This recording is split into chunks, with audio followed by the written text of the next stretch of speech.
I'm Chris Herbert. I'm the Managing Director of the Joint Center for Housing Studies, and really excited to welcome you today to our event on homelessness as a housing problem. This is the second in the series of events we've hosted this semester. Looking forward to doing more in the coming semester. This event is co-sponsored with the Initiative on Health and Housing, led by Professor Howard Koh. Howard's a good colleague who helped spur the inter-university conversation on this, so we're very grateful for Howard's leadership on this topic. It's also being co-sponsored by the HKS Government Performance Lab. We're very grateful to have those colleagues along with us here today, and the Harvard Advanced Leadership Initiative. As always, I'd like to give a promotion for other upcoming Joint Center events. On Friday, November 17th, we're releasing a new book called The State of Housing Design, which will be done at the Graduate School of Design. It's an all-afternoon event, 2 to 6. We're really excited to be going beyond our usual look at housing as an economic object, or looking at housing as a physical object. So we're really excited by this new publication, so I hope you'll check that out. And then on Thursday, November 30th, we're going to be releasing a new biennial report, Housing America's Older Adults. We've done reports like this in the past, but this is the beginning of what will be a regular series. John Malinsky, Samara Scheckler, who lead that work, will be presenting that report on November 30th. So stay tuned for that as well. But today, I'm really excited to be able to introduce Gregg Colburn, who is Associate Professor of Real Estate, the University of Washington's College of Built Environments, who is the co-author of the book, Housing is a Homelessness Problem. Gregg has been pounding the pavement across the country, presenting on this book because it received so much attention, because this issue is so front and center in our communities. And so it's really wonderful that he's getting all that attention, but it also is just the beginning of how do we address this issue. So we'll hear from Gregg about his book, and then afterwards we'll have a conversation with Lyndia Downie and Gregg. Lyndia is the president and executive director of the Pine Street Inn here in Boston, a really preeminent organization on the front lines of helping people to get housed. So grateful for both of them, but Gregg, let me turn it over to you. Thank you, Chris. I appreciate it. And thanks to the folks at the Joint Center, James, Chris, David, for the invitation. I appreciate it. It's good to be here in Cambridge with all of you. I'm really excited to share over the next half hour or so some of the key arguments that my co-author Clayton Alderton and I make in our book. I wanted to start a little bit with some motivation of why I wanted to write this book. My family and I moved to Seattle in 2017 to begin my work at the University of Washington.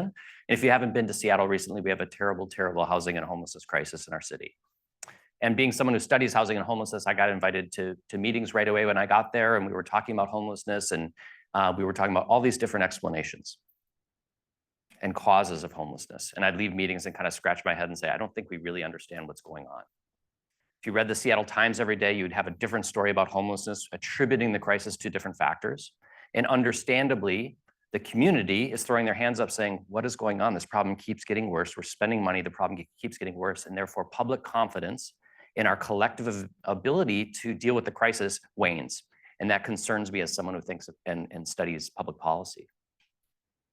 We've known in the academic literature for some time what the causes of homelessness are.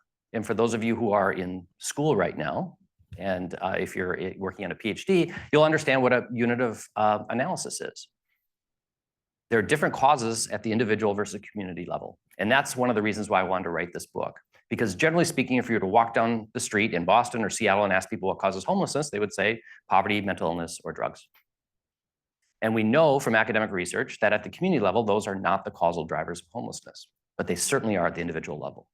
So the purpose of the book, and I joked in a meeting we had before this, that this is not groundbreaking research. We certainly do add some research, but what we're doing with this book is packaging what we've known for some time in a single volume, layering on our own relatively simple analysis to basically make the claim about what is the fundamental driver of homelessness in cities. And the reason we want to do that is that if we can answer that question with some level of confidence, it will hopefully allow us to direct our time, attention, and resources to this fundamental driver. In the absence of doing so, I fear that this problem will continue to get worse. And that's the motivation. And I forgot my clicker. Okay, so that's the book. Obviously, if you're going to write a book about homelessness, we need to talk about causation. And for those of you who are in school here at Harvard and thinking about causation, we have all sorts of classes on this: causal inference, what causes X, et cetera, et cetera. There are also different ways of knowing. One of the ways we understand homelessness is we ask people experiencing homelessness, why are you homeless? Every jurisdiction in the United States does a point-in-time count in January, absent COVID. If you haven't done it, I highly, highly recommend it for a couple of reasons. One is it's a great civic contribution. It's also very eye-opening. I did this in Minneapolis when I was in graduate school. Imagine walking around at 2 in the morning in January in Minneapolis. It really puts things into perspective. As part of the point-in-time count, we'll ask people about their experiences with homelessness, and one of them is, why are you homeless? And people give very blunt answers. My husband beat me up and I ran. I drink too much. My roommate got mad at me, kicked me out, and now I'm homeless.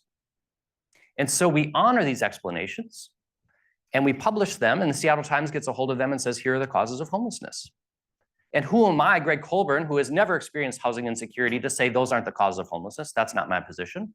So I honor those explanations, but I also want to draw a distinction between these explanations and what we consider to be root causes. So in the book, we draw a distinction between precipitating events. I drink too much, I got in a fight with my roommate, I'm addicted, and fundamental root causes of the crisis. Both are important and both deserve our attention. I would argue that if we don't focus on the root cause and we disproportionately focus on precipitating events, we will lose this fight. So the way that we highlight the difference between a root cause and a precipitating event is this analogy or metaphor of musical chairs. And this has been used by social scientists in a lot of different domains. This has a slightly different wrinkle to it. Imagine 10 friends, 10 chairs. They get together for musical chairs. The leader starts the music. They pull one chair out. When the music stops, everyone scrambles for a chair, and by definition, someone loses. In this case, it was Mike, who had an ankle injury. He was on crutches. And so I'm a big sports fan. If ESPN were there filming the sporting event and they interviewed Mike afterwards and put a mic in front of him and said, Mike, why'd you lose? He'd say, I had a bad ankle. And everyone would nod. Yep, Mike had a bad ankle. Of course he lost the game in musical chairs. So it's probably true if we think about this from a causation standpoint, within the context of the game, the rules of the game, that probably did cause Mike to lose. But if we take a step back and say, think about this more structurally, why did Mike not have a chair? That's because we didn't have enough chairs. Had we had 10 chairs, Mike would have hobbled over. It may have taken him longer, but he would have found a chair. I would argue that this is exactly what we're seeing in our coastal cities right now, which is when housing is scarce, it accentuates vulnerabilities. When I walk down 3rd Avenue, as I do in Seattle frequently, and I see someone sitting on the street, it is easy for someone, me or other people, to draw the conclusion that, well, of course Joe's homeless, he's addicted, there's a needle right next to him. He's behaving erratically, he's mentally ill. And therefore, it doesn't surprise me that he's experiencing homelessness. What we're missing with that simple analysis is the broader structural context of scarcity of housing. And therefore, Joe has been competing for housing with people from Amazon, which I describe as playing musical chairs with Usain Bolt, the fastest sprinter in the world, Jamaican sprinter. It's going to win every time. The Amazon people are going to win every time. So this is not to minimize these precipitating events. We honor them and understand that they are absolutely factors in understanding homelessness, but we also need to think about the structural drivers of this crisis. So I've learned when you write a book on homelessness, you get lots of angry emails. So I've developed a thicker skin than I did 18 months ago. What I don't want you to do is leave this room or leave this presentation and say, Gregg doesn't think drugs are a problem. That is not the key takeaway. We know from lots of great research that drug use, mental illness, poverty increase the risk of experiencing homelessness at the individual level. There's no doubt about that. But we also know that those conditions produce homelessness at high rates in some contexts, like Boston, and not in other places. That should cause us to say, what's going on here? So the question that we pose in the book is, why do rates of homelessness vary so widely throughout the United States?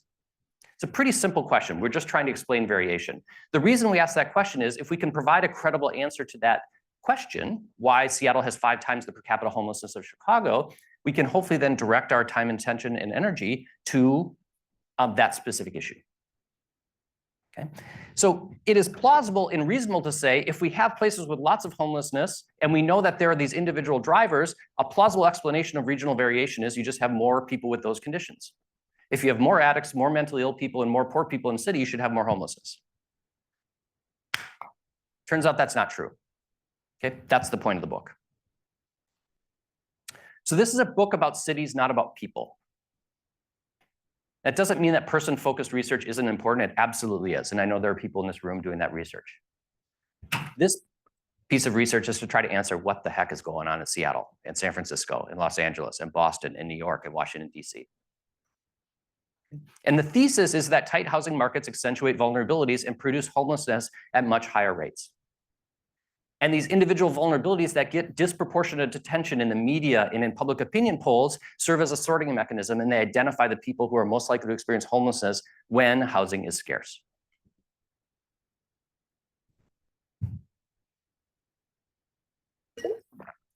So if I'm going to write a book about variation rates of homelessness, I want to at least demonstrate for you that, in fact, we do have variation rates of homelessness. So these data are from the point-in-time count that's conducted every year. It is an imperfect measure, I grant that, for those of you who study this topic, but it's sufficient to at least give us direction in terms of where homelessness is really high and where it's low. So one bureaucratic nuance here is that there are some jurisdictions that count homelessness at the city level, Boston being an example of that. There are other places that count at the county level. My home county, King County, Washington does that. Neither way is right or wrong, but the implication of that is that you can't compare counties to cities because homelessness, all else equal, will be higher in city-based COCs. That's the term that we use, continuums of care, because homelessness tends to congregate in the urban core. So we need to compare cities to cities and counties to counties. We can't compare King County to New York City.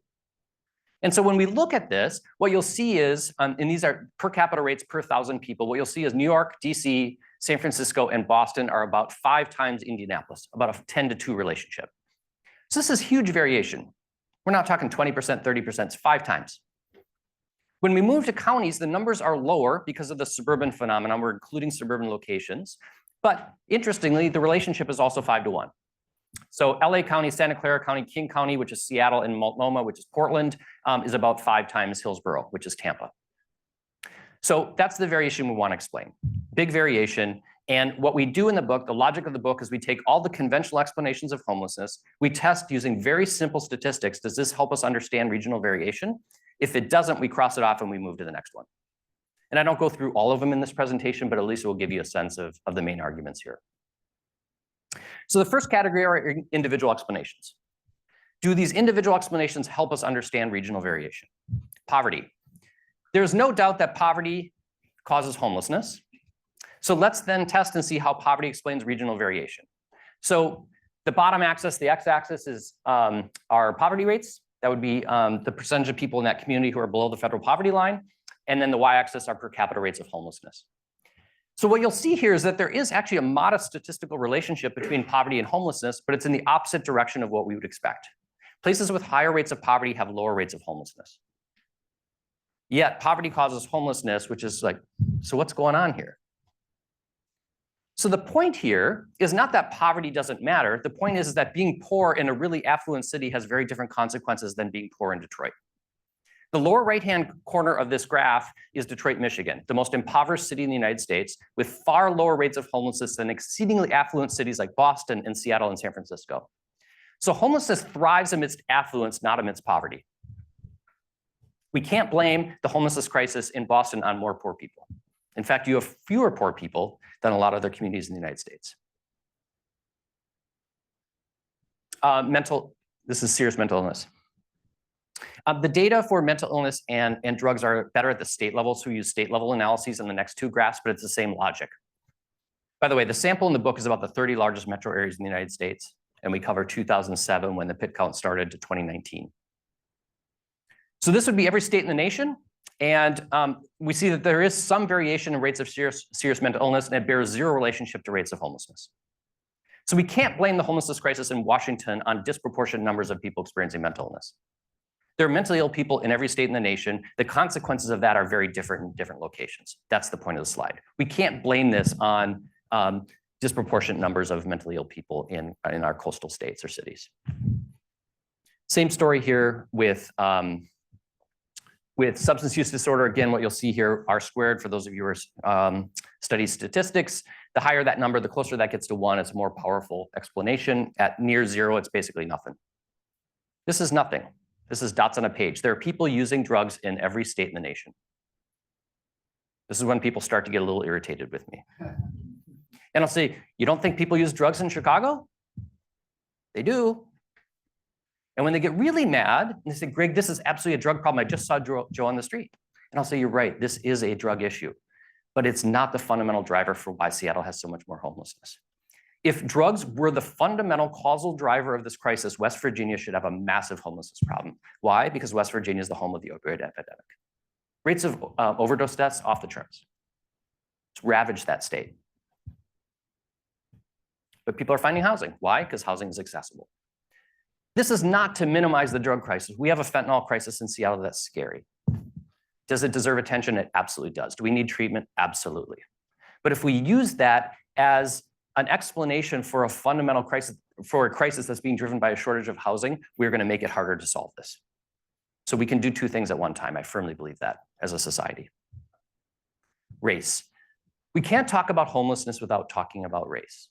For those of you who are familiar with the data on homelessness, Black, Brown, Indigenous people are 3 to 4 times overrepresented in the population of people experiencing homelessness. But what's interesting is when you plot race and homelessness, what you see is basically no relationship. So what is the point of the slide? The point of the slide is, it is not the demographic composition of the city that predicts rates of homelessness. Race doesn't cause homelessness, racism causes homelessness. Chicago has a much higher Black population than Seattle and has far lower rates of homelessness. Black people in Chicago are about 3.8 times overrepresented in the homeless population. Black people in Seattle are about 3.8 times overrepresented in the homeless population. So racism and racial composition helps us understand who is more likely to experience homelessness within its city, but the mere presence of more people of color doesn't produce more homelessness. So none of these individual explanations do a very good job of explaining why Seattle has 5 times the per capita homelessness of Chicago. We need to continue our analysis. Let's go to local context. Greg, we're screwing up. We're doing something wrong in our city to produce this crisis. I've heard a variation of all these arguments more times than I can possibly imagine. Weather. I would ask, if you leave this room and you're at a party and someone says, you know, the reason why LA has a lot of homelessness is their weather, you can say, that's actually not true. Okay. It is a prevalent narrative that West Coast cities have lots of homelessness because of our mild climate. When you plot weather and rates of homelessness, there's zero relationship. And people say, well, Greg, LA is warm, Chicago's cold. Of course they have more homelessness. I'd rather be homeless in LA. That might be true. You're ignoring the fact that Boston, which is terribly chilly in January, has a huge homeless population. You're ignoring that there are many communities in Florida and Texas and Arizona that have far lower rates of homelessness, and they're also warm. It's a convenient narrative that we like to explain, to use to explain this crisis that doesn't hold up when we look at the data. Now, there is a weather story in the sense that West Coast cities have not constructed shelter capacity similar to the East Coast. And part of that might be a weather story. You're not going to die in the streets in LA in January, whereas you might in Boston. So Boston, DC, and New York have robust shelter systems that house in excess of 90% of the people experiencing homelessness. In West Coast cities, it's about 50-50. So there is a weather story there, but in terms of overall homeless population, sheltered plus unsheltered, weather is not the cause. Greg, people are moving here because we're really generous. If we weren't so generous, we wouldn't have this problem with homelessness. I first heard this argument in Minneapolis, where people were blaming people from Chicago for the homeless crisis in Hennepin County. We looked at it and didn't find any evidence. My first meeting in Seattle, someone said, you know, we have a problem here because we're really generous. I said, well, that's what Minneapolis said. I said, where are your people coming from? California. Okay. Went to California. What did they say? We're a magnet for homelessness because we're very generous. We're a liberal jurisdiction with generous benefits. I said, well, you can't be. You're sending your people to Seattle. We include in the book, Middletown, Ohio believes that they're a magnet for homelessness because of their incredible generosity. I'm not a physicist, but I don't think this is how magnets work. Everyone thinks they're a magnet. Margot Kushel at University of California, San Francisco just published what I would argue is maybe the best study of homelessness in the state of California. The epicenter of homelessness, the epicenter of these arguments. 90% of the people experiencing homelessness in California are from California. Is there an anecdote to the contrary? Of course, there always is. We shouldn't make policy based on anecdote. This is a homegrown problem. This is a homegrown problem.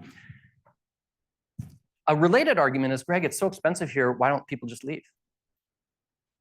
And I'll say, well, why should they have to leave? If Seattle has been their home for 3 generations and now they've been priced out, now we say, why don't you move to Topeka? Doesn't seem fair. We also know from abundant research that residential mobility falls, state to state residential mobility falls with income. Why? Moving's hard. Everyone in this room, I'm sure, has moved. We moved a family of 4 in 2017, 2 middle schoolers. It sucked. New job, no friends, new schools for the kids, and we had every advantage under the sun. Now try to do that if you have nothing. Social networks are important to all of us. They become increasingly important if you don't have many resources. Are you going to leave Seattle or Boston if your mom or your dad or your aunt or uncle is the only one who will take care of your kids? No chance. So this mobility argument is a common explanation for this crisis that just doesn't hold up. This is a homegrown problem, and we need to recognize that fact. This is a relationship between TANF, which is the primary federal welfare program, largely for women and children. Huge state-to-state variation, which was baked into the law when it was passed in 1996 under Clinton's welfare reform. We have stingy states, we have generous states, we see no relationship between rates of homelessness. So we don't see people in certain jurisdictions saying, you know, Iowa looks pretty good. I think I'll move to Des Moines. Look at those TANF benefits. Not to say that generous benefits are bad, I support them, but the argument that this is then a magnet for homelessness does not hold up. Doesn't hold up. Politics. Governor Newsom of California and President Trump, when he was in office, got in a big battle about this. Trump is blaming California homelessness on liberals. Gavin Newsom is blaming homelessness on the federal government, retrenchment in terms of spending on low-income housing over 40 years. And the reality is that neither of those arguments are really sufficient to explain this crisis. This may be good news or bad news for you, but Democrats run cities in the United States.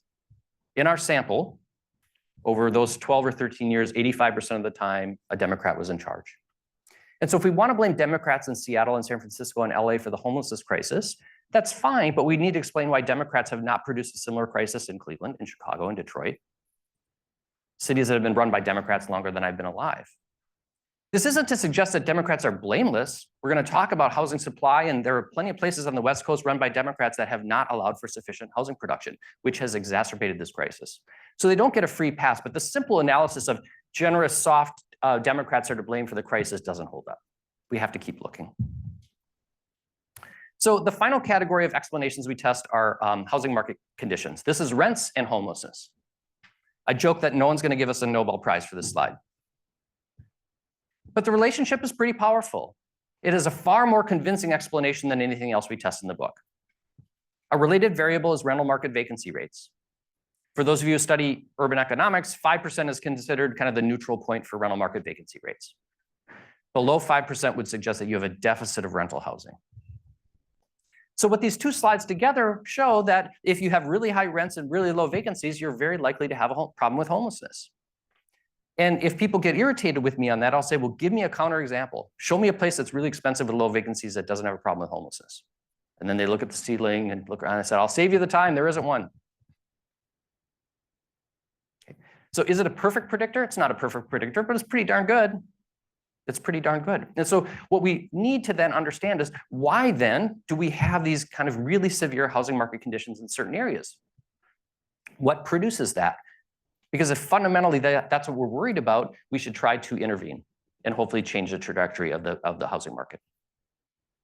So is this, my colleague Catherine from Seattle is here, is the problem in Seattle, should we blame Amazon? Amazon hired tens of thousands of people, hundreds of thousands of people came in, paid them a bunch of money, housing prices went up, and now we have a crisis. If you were to walk down the street, you would get one of two answers to say, why do we have a homelessness crisis in Seattle? Some people would just say it's a drug problem. And then for people who actually buy this argument would say, well, it's Amazon. Certainly that contributed to the housing market stress in Seattle. Massive, massive wealth boom, population wealth boom, no doubt about that. But what's interesting is when you plot population growth and rates of homelessness, you see a very limited relationship. And this actually really surprised me when I ran this. So I went into the specific dots and I said, what's going on here? And I realized that there are a bunch of Sunbelt cities that are growing as fast as Boston and Seattle and San Francisco that are not having the same housing crises. Why? This is not just a population growth story. Why? Because we need to think about the supply of housing as well. So for those of you who take economics, you might remember this term elasticity. For those of you who haven't, congratulations. You're going to get a 2-minute primer on elasticity. The idea of supply elasticity is when the prices of a good changes, how do suppliers respond? If prices go up, do we build a bunch more? If the price of water bottles goes up 10 times tonight, what's going to happen tomorrow? The folks who make these are going to make a bunch of them. Relatively elastic. We would see an increase in supply. If the price of housing in Boston goes up 10 times tonight, tomorrow what's going to happen to housing supply? Nothing.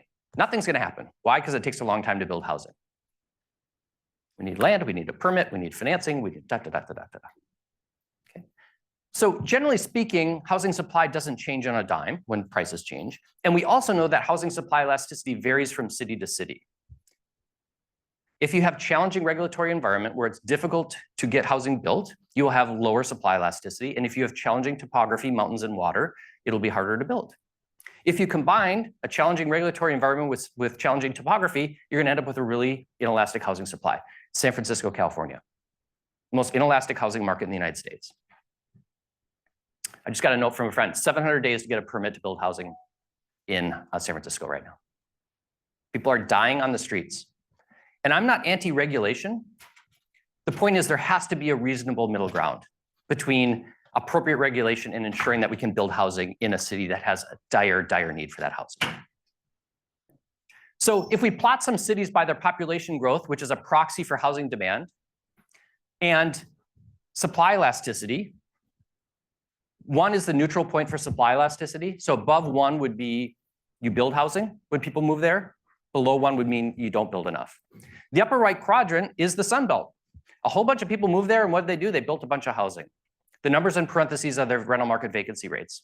They were able to withstand that population growth by building housing. Now, in many cases, they did it through sprawl, which might not be the approach that many of us would want them to take. But the point is that supply does help. The lower right-hand quadrant is the perfect storm for a housing crisis. A bunch of people move there and you don't build enough housing. And that's where your city and my city are located. This is a tragic, tragic circumstance, but unfortunately entirely predictable. And what's frustrating about Seattle, to point the finger at ourselves as we watch San Francisco go through this ahead of us. Their tech boom predated ours. We patted ourselves on the back and said, we're not San Francisco, and now we are. And it's too late. So, Greg, we just spent $100 million, $1 billion on homelessness. The problem got worse. These investments don't work. I've heard that a million times. That is, I would argue, the incorrect interpretation. What we're not thinking about are 2 things. 1 is scale, and 2 is the counterfactual. Had we not made those investments, the problem would probably be a heck of a lot worse than it is right now. The second point is, and I was at a panel at UCLA, and people were talking about HHH, which is $1 billion for homelessness, which is fantastic. But it didn't end homelessness in LA, and people were frustrated. And I said, well, you got a $50 billion problem and you spent $1 billion. Should that surprise any of us that the problem didn't go away? And that doesn't mean that I'm opposed to HHH. I think it was great. Seattle Housing Levy, for those of you who are watching from Seattle, is up next Tuesday. I hope you vote for it. $970 million. Will it end homelessness? No, it won't. We desperately need the money, and I hope it passes. So we have a scale issue. The other point is that we spend a lot of money on a response to homelessness, and it's life-saving, and the good work of Lindia has saved lives and improved the lives of many people. But if our only response to homelessness is a crisis response system, then we're basically waiting for people to end up at the door and saying, now we're going to provide services. We have not intervened upstream and created the capacity of housing that we desperately need. Ideally, we would work Lindia out of a job by building some housing. That has not happened to date and probably won't happen in the near term. And therefore, we absolutely need a crisis response system, but that can't be our only societal response.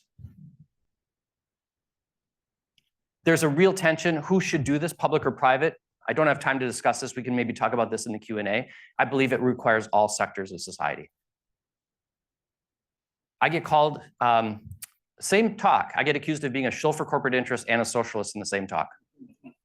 I firmly believe that we need more private market development of housing. I also fundamentally believe that that alone will not end the crisis of homelessness, that there is a role for the public sector.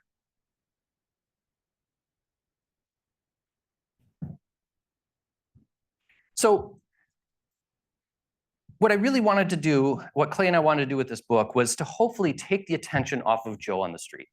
And that's not that because Joe isn't important. It's because if we continue to blame Joe for the outcomes that Joe receives, it will absolve us of some collective responsibility for this crisis. If I see Joe as someone who made poor decisions, I can continue on my way and go to work and just say, I feel bad for Joe, but that's, he just made some bad decisions. If I see Joe's experience as a consequence of structural factors that I, Gregg Colburn, have contributed to, it forces me to look in the mirror and say, then what am I going to do? And what are we collectively going to do?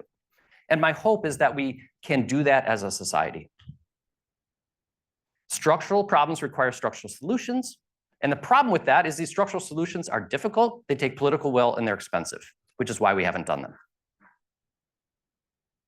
So the final pushback I'll get from people is say, Gregg, that's fine. You got fancy charts. I don't think housing's going to help Joe. Joe has all sorts of issues. How do you know that housing's going to help? I'll say the reason I believe that it will help is because we've done it over and over and over. And we have research demonstrating that these interventions, permanent supportive housing, housing first, work. Leaders of both political parties in our nation a decade ago said that we do not want to repeat the mistake of the Vietnam generation. So we have veterans coming back from Iraq and Afghanistan. And rather than seeing them disproportionately represented in the homeless population, leaders of both parties said, we don't want veterans to be homeless. And what do? We gave a whole bunch of money and supported, we structured through the VA all sorts of investments to provide housing to people. For some people, it was just a voucher. Lindia only needs a voucher and she's gonna be off to the races. Chris, on the other hand, has all sorts of issues. He needs housing plus a lot of supportive services. And we cut veteran homelessness by 50% in 10 years. So the argument that housing doesn't help is patently false. We've done it.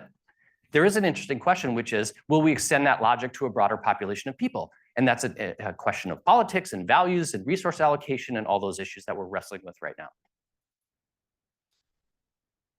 To date, we as a society have said that we're not going to make those investments. And we're living with those consequences right now.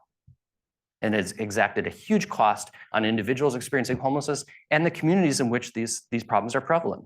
And so I hope that we'll make different decisions as a community. So thanks so much for having me. I really appreciate the invitation. I look forward to the conversation.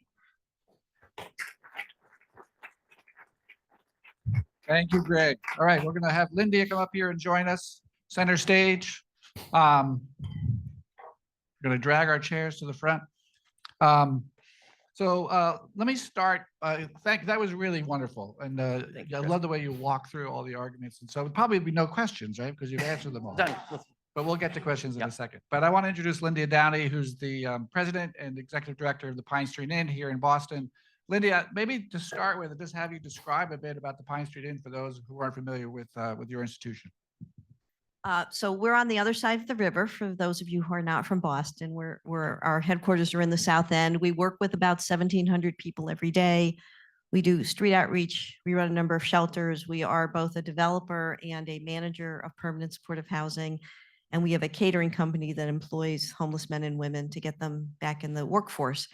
One comment, and I said to Chris I was going to mention this. I've been at Pine Street a long time, and when I started 30 years ago, 80% of what we did every single day was shelter. People came in, we gave them a bed, we fed them, we hoped like hell they got out of homelessness, but we weren't really intervening. So 80% of what we did every day was shelter, 20% was housing. We had a very small housing portfolio. We are on the cusp. We are literally 6 months away from having 1,000 units of housing. And so we've shifted those ratios. 80% of what we do now is permanent supportive housing, and 20% of what we do is shelter. So just to give people a little bit of context around that.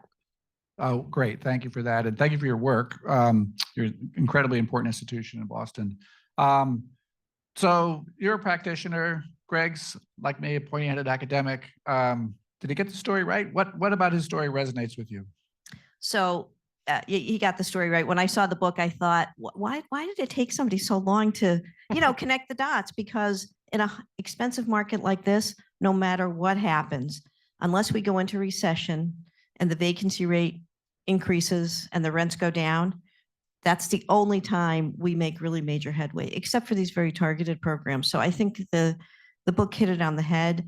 The one thing I will say, Boston has a very low street count. I was hoping before we read the book, it was because we had worked so hard on housing. It's not, because we worked so hard on shelter. And so I've learned a lot from the book. Let me put it that way. One thing I want to come back to, Gregg, you touched upon this at the end of the talk, is to unpack people experiencing homeless a little bit. We, myself included, talk about the homeless, and it's obviously a very diverse group. And as you were talking about with veterans, the response matters a lot. So in your work, you're looking at overall rates of homelessness.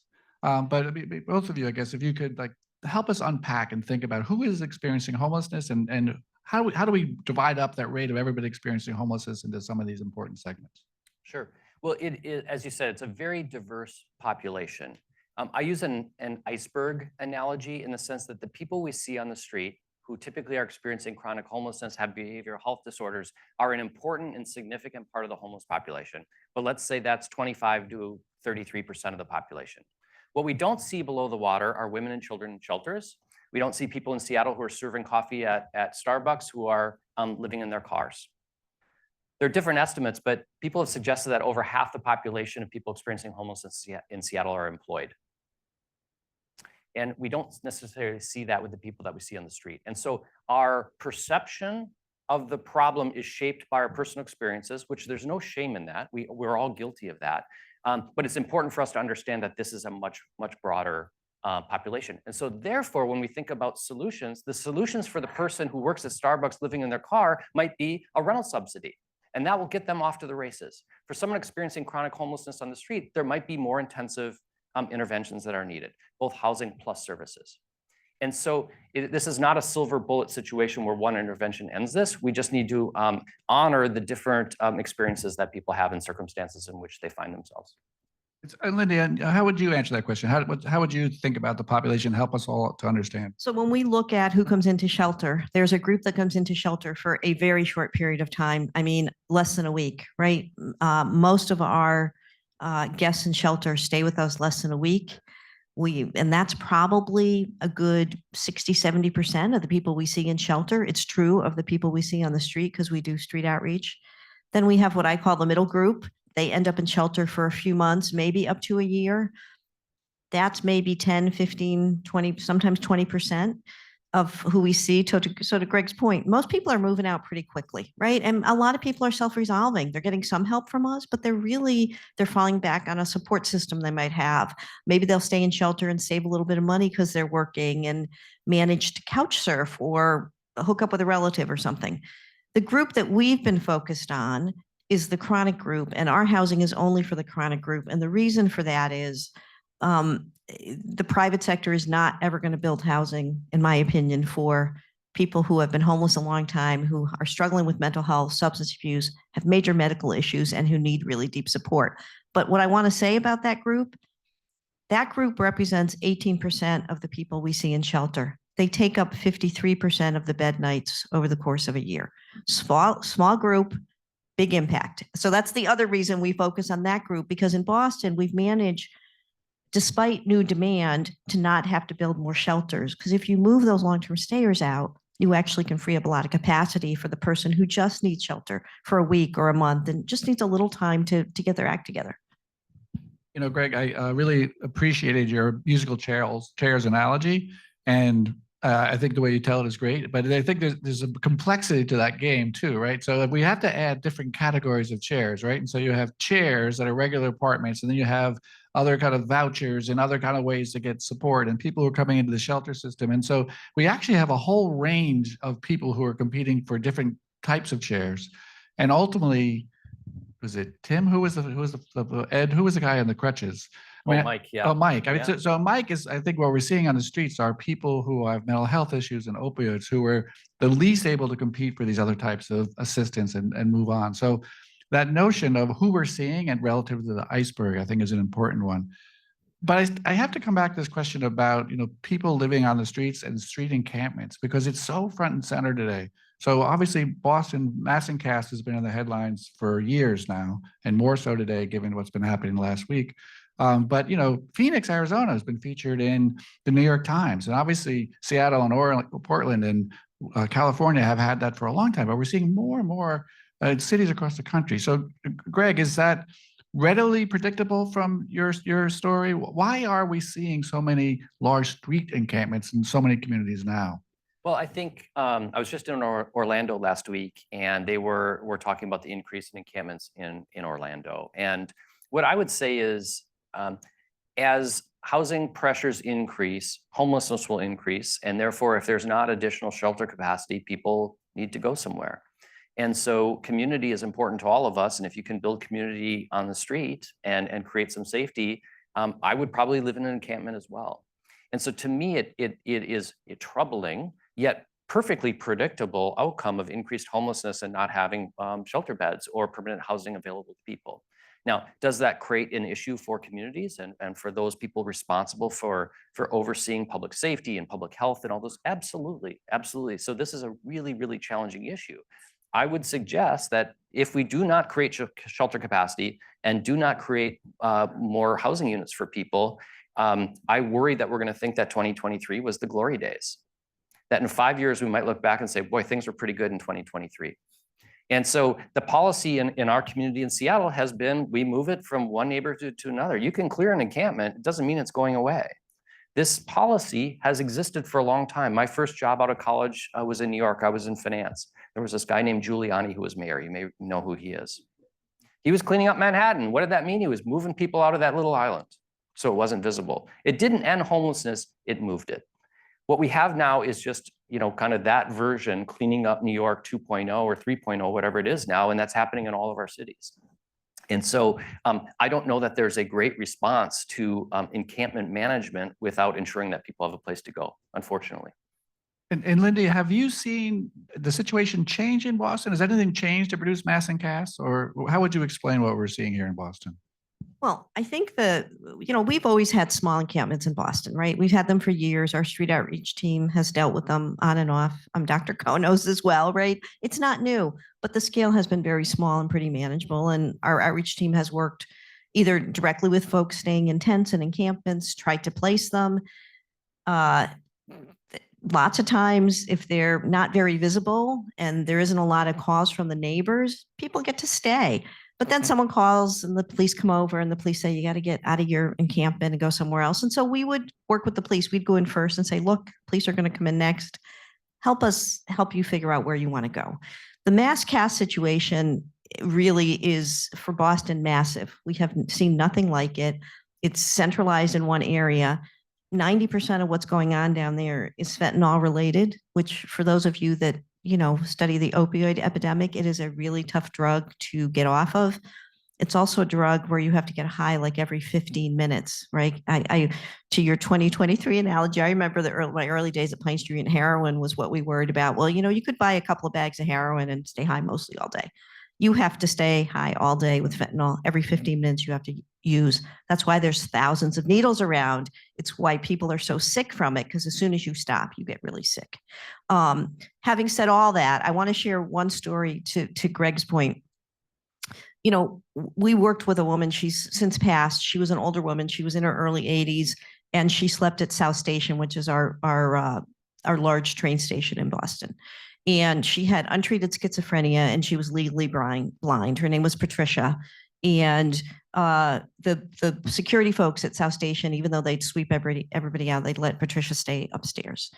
And we worked really closely with her to try and get her housed. And it was really difficult. She was very delusional and all kinds of things going on, right? She would never get DMH housing on her own. But I used to say to the people at DMH, how do you think a woman this age with this kind of health issue who can barely see is going to manage your system? How is she going to fill out an application? Why does she have to figure it out? Why can't we figure it out? So I use that as that personal vulnerability. People like Patricia shouldn't have to figure this stuff out. We should figure it out and say, here's the path. So I'm 100% with Gregg on this one. Everybody has a vulnerability that if we put the right support in place, we can figure it out. We're not willing to do that right now.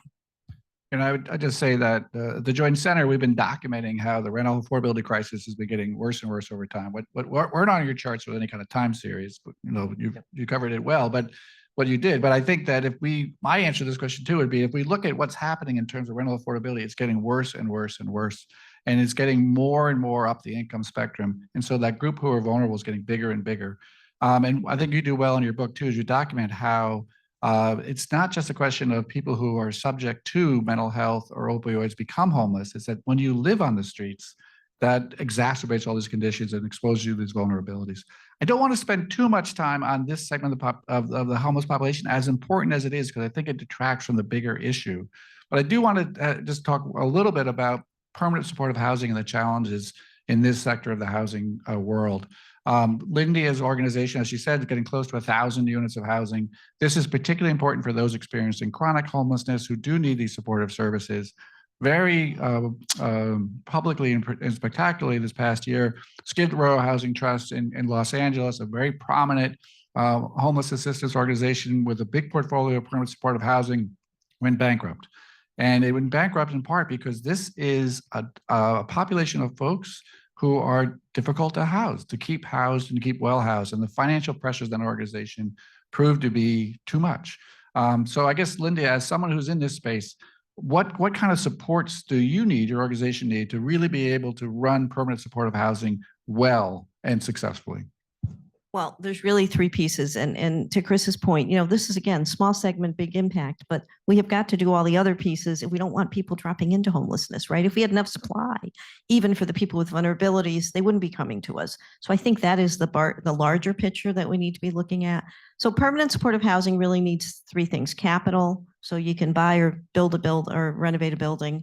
You need operating, which is usually rental subsidies, whether at the local or federal, in Massachusetts, sometimes at the state level. And then you need a way to pay for support services. And in lots of part of the country, including Massachusetts, we have some way to pay for a portion of support, but not all of it. We have a small program in Massachusetts called CSPEC that allows you to bill per day, a daily rate for people who are chronically homeless. It covers a little less than 50% of the cost. We actually raise the rest of that money privately. Is it sustainable? Probably not, frankly, because philanthropy is not going to be able to do this. We do need, especially in the support space, really much more robust and deeper and probably more clinical support for people. The other thing I will say, and part of what happened at Skid Row, is that their buildings got into disrepair. The state of California stopped giving them rental subsidies. So they had vacant units. Their cash flow started to dive. They couldn't fix the buildings and to get to release, and nobody would lend them money because the buildings were in such bad shape. There is no way to pay for capital in these kind of portfolios, right? For capital improvements. So we raised that money privately as well, to do new boilers and roofs and anything that has to happen. So it's not, let me put it this way, it's a really crappy business model. And I think I've heard people talk about questioning housing first as a model. And one of the responses is it's housing first, it's not only housing. And so the fact that you have to have these supportive services and they have to be adequately funded. We were talking earlier about the need for what kind of support services are those, and clinicians are important. And it has to be the right number of people, the right set of skills for people to get these supports they need. And so if you look at failures of housing first, it's not necessarily the model. I think it's the kind of resources we put behind it. I do just briefly, and then I'll open it up to questions, go back to that bigger question of housing supply and housing affordability. And Gregg, I think you do a great job in the book of talking about what's it going to take to address this. You mentioned in your remarks, the fact that housing is expensive, and that gets people to stop in their tracks and saying, throw their hands up. But I thought you did a really good job in the book of kind of dimensioning the scale of investment and also making a case for why it is that we actually can do something at a scale that makes more sense. Can you talk a bit about that part of the book? Sure. So one of the things that I think is really interesting about housing is in the United States, we think about housing as a private good. It's just the way our system has developed. There are other things, other infrastructure in society that are public goods, transit, for example. So in our region, we just passed a bill for $55 billion for transit, which is sorely needed. We should have done it 20 years ago, and it's going to get people from Everett all the way down to Olympia and east and west as much as we can with the mountains and water. So big investment. It didn't really change anything. No one's life changed. You might pay more when you go to Seahawks game or to park or whatever the case may be, but we found the money. What's interesting is we lack imagination when it comes to housing investments. So I had a meeting with our governor, Jay Inslee, and this is not an indictment of Governor Inslee in any way. He had read the book and he wanted to talk, and I really appreciated the time. And he publicly made a proposal for $4 billion investment in housing from the state of Washington, which I said is fantastic, and we desperately need it, and we probably needed it 15 years ago, and he conceded at that point. But when I left that meeting, I sat back and said, it's interesting that the shoot the moon number for housing is 4 billion, yet for transit, it's 55 billion. And why? Because we don't think of housing as infrastructure. And we have corporate partners in our region who've made investments, billion-dollar-plus investments in housing. Why? Because it's fundamental to the ongoing economic prosperity of our region. And so as we demonstrate in the book, McKinsey suggested that we needed probably $10 to $15 billion in the Puget Sound region to build 30,000 units of permanent supportive housing. That's a lot of money.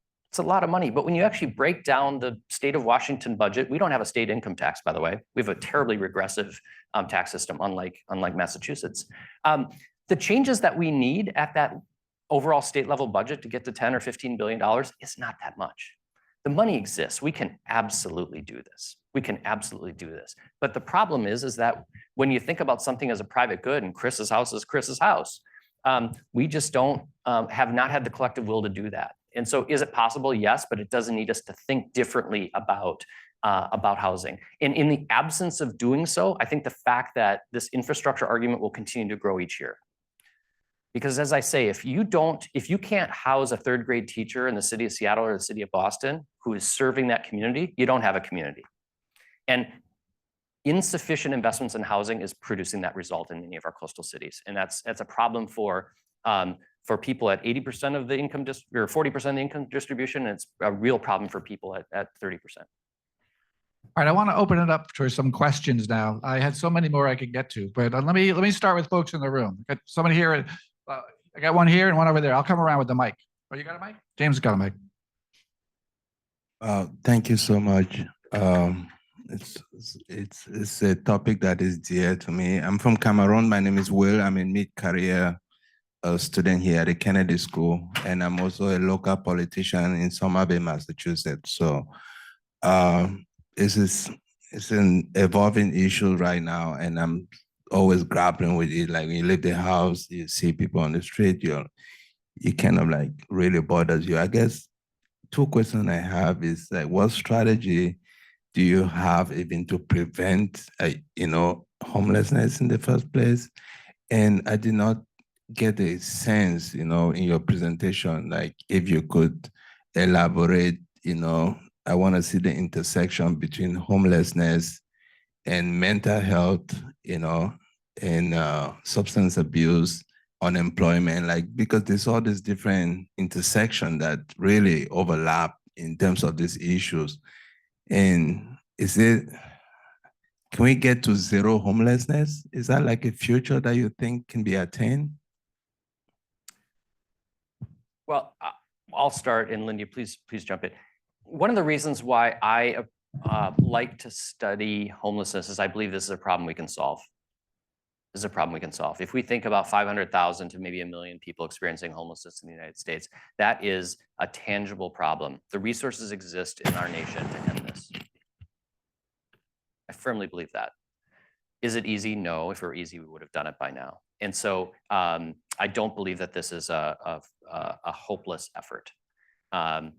Getting back to your point on the intersection, absolutely it's an intersection. Brendan O'Flaherty at Columbia wrote a paper called The Wrong Person at the Wrong Place and Time. So it is an intersection between personal circumstance and structure. No doubt about that. And then your first question about prevention is a really interesting one. The United States has not done a very good job of investing in homelessness prevention because the studies have demonstrated that we aren't very good at predicting who's likely to experience homelessness. And so if you take a room full of people, of at-risk people, maybe 3 of them are going to experience homelessness. And if we provide prevention services to the entire room, economists would argue that that's an inefficient intervention. So as a result, and this is an overgeneralization, you can correct me, but generally speaking, what we said is, let's wait until someone ends up at the door and then provide services, because at least we know we're targeting the services to someone who needs them. And so research efforts around identifying people to improve prevention, I think will pay huge dividends. And so that's why I really hope from a research standpoint, we do a better job of that.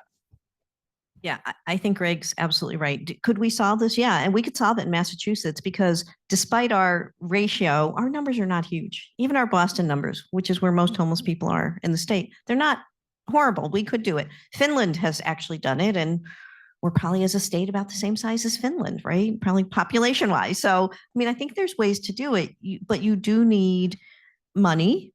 You need zoning relief in terms of ability to permit housing. And then you need to acknowledge that there are some people who are going to need long-term support. You know, we don't say if someone has autism, they should be homeless, or someone is developmentally disabled, they should be homeless. But my friend at South Station who had schizophrenia, we somehow think that's okay for her to be homeless. So I think we've got to rethink some of this. And on the money, there's lots of studies, and Gregg can cite them too, that if you spend money, especially with the group that has vulnerabilities, and you house them, there are significant savings on the healthcare side. Not because people all of a sudden get healthy, because people stop going to the emergency room, they don't end up inpatient, they get primary care, and they get a much steadier and regular health care. And that stops all this expensive kind of revolving door. So yeah, there's opportunity, but we as a state we're not there yet. I got one more question back over here. Yeah, thank you both for being here. Really appreciate it. So my question is, do you see commercialization of housing a big root cause of the housing supply issue? Using housing as investment, not living in them, but to sell them in the future. And also, I'm just wondering if you have any thoughts on potentially using technology to help with this issue. Say, like for wraparound services, when you have shortage of social worker, can you use generative AI? I'm not saying right now because there are a lot of weaknesses, but down the road, do you see potentially utilizing technology for social good, particularly in this area? Thank you. Well, one of the most common questions I get on my travels is this question of institutional involvement in the housing market. And the answer that I give is it depends. And that's not meant to dodge the question. I would say that institutional investment in certain areas is a huge problem. In areas that are driven by tourism, Aspen, Colorado, this is a huge issue. When you look at the percentage of housing units that are allocated to Airbnb and they're sitting vacant, that exerts a huge pressure on those remaining units.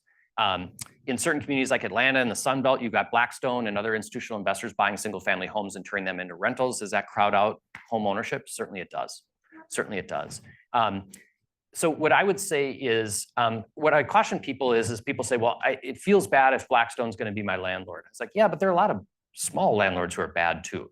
So it's not just institutions. What I would say is we could outlaw institutional ownership of housing and Airbnb in Seattle, and we'd still have a massive housing crisis. Does it help? It certainly doesn't help. And so as that grows on the margins, it's making things more difficult. In Orlando, where I just was last week, it's a huge issue because there are homes all over the place that are sitting vacant, waiting for people to come to Disney. And so in a community like Boston, I think vacancy taxes or other approaches to kind of think about that are important. But I think fundamentally, you have a mismatch between supply and demand of housing that we just can't blame solely on institutions. As for AI, I'm 51 years old, so I start to get nervous when I start to talk about these things.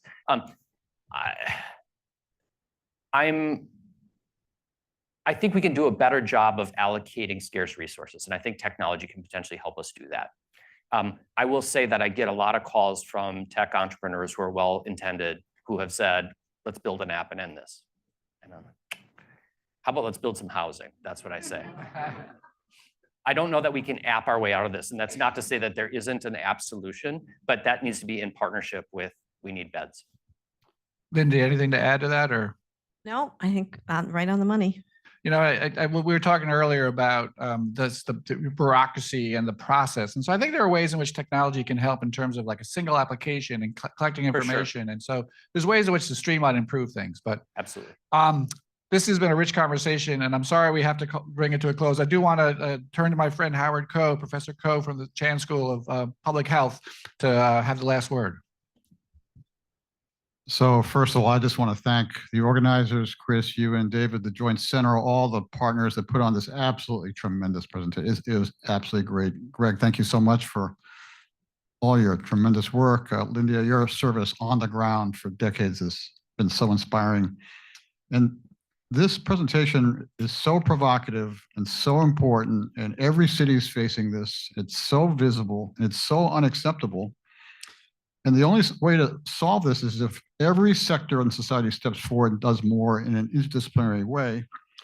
One reason we're having this today is that academia in general has not played a leading role. There are individual investigators at certain universities, but in general, academia has not tackled this in a committed way, the way we've tackled cancer or COVID or climate change or anything else. It's been an orphan area. So the fact that we're even having this conversation with multiple Harvard schools delights me. What else can we do in terms of having this be front and center for every university, every academic organization in the country, so that we can get all those resources leveraged to tackle this issue? So I'm ending it on a simple question here. Do you have an answer to that, Craig? I'm gonna punt that one to you. Yeah. How do we? Well, I think this. What I didn't talk about was complex causality. Homelessness is an incredibly complex phenomenon, and which is why I think cross-sector collaborations, both within a university and outside, is absolutely essential on this issue, because there is not one single issue. And so whether we have people from schools of nursing and medicine and public health and sociology and public policy and real estate, that is absolutely essential here. And in addition, we need policymakers and we need business leaders and to be at the table, because it's going to take all of us to address this. This is not as fantastic as the school as fantastic a school as the School of Public Health is. That alone won't do this, because there's all sorts of other things going on. And that's why these rooms are so important. You know, I will just close by referencing back to your book. And so you talk about three things that are necessary to address this. One is the resources to do it. One is the collaboration across sectors, which gets back to this point. I think, Howard, to your point, universities have a potential and an obligation, we could argue, to lead in terms of those cross-sectoral collaborations. And then the last is the political will. And the political will, in some sense, is the most important, because I think work like yours helps us understand the nature of this and what we have to do about it. The fact that you're on the hustings out there in cities across the country is wonderful, because I think we have an opportunity, given how front and center this issue is, to develop that political will. And the challenge is to make sure that the political will recognizes this as a housing problem, because as much as we talked about the need for folks who come through Lindia's front door, we need to make sure we have permanently affordable housing for folks so they don't become that tip of the iceberg that we see. So, Greg, thank you for your work. Lindia, thank you for your work. Thank you both for joining us. Thank you all. It's been a wonderful conversation, and hopefully we can build on it. So thank you.